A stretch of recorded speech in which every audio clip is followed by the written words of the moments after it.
Hey guys, what's up? So we have a new update on Advanced Server and it's patch 1.7.60. First on our list is the experimental changes on Layla. Detonating her second skill will now stun enemies in an area.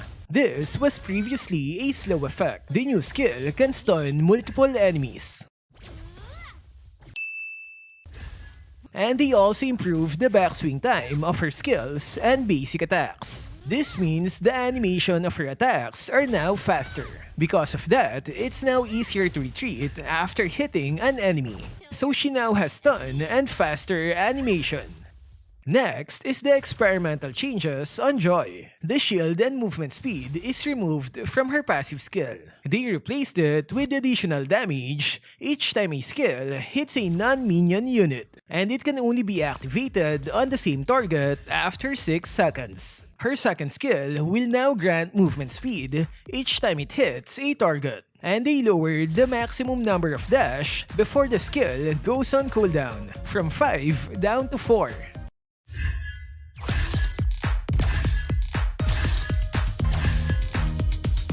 Ultimate can now be unlocked by dashing 4 times instead of 5. Since it's now easier to activate, they had to reduce the duration of her ultimate. If you've noticed, the music is shortened.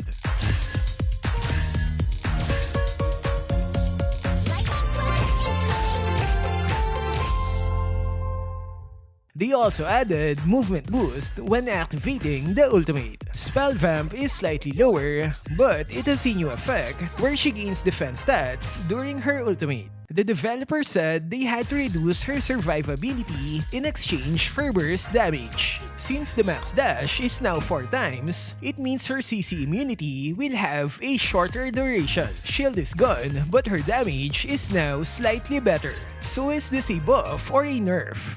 Next is the experimental changes on Wanwan.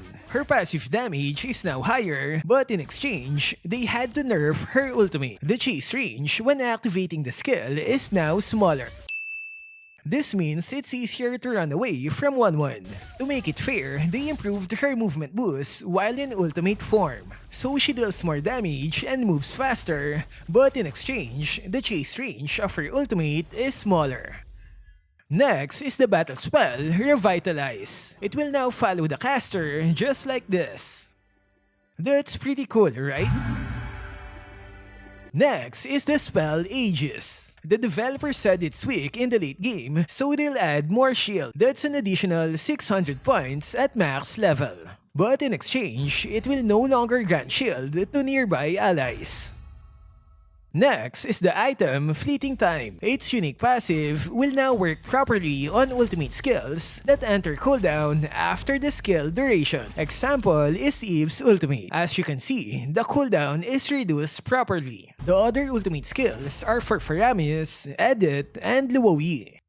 Next is the item Blood Wings. It will now restore its shield every 30 seconds, even if it's not destroyed completely. And it has a new feature that grants 40 movement speed if the shield is active. Next are the role adjustments for some heroes. Ruby is now a full-fledged fighter. Last one is the All-Star event. It's the one where the heroes are chatting to each other. They updated the event and it seems it was a Rafaela Livestream. So what can you say about the update? Do you like the changes on Layla, Joy, and Wanwan? Share your thoughts in the comment section. That's all for this video. Stay safe and thank you for watching.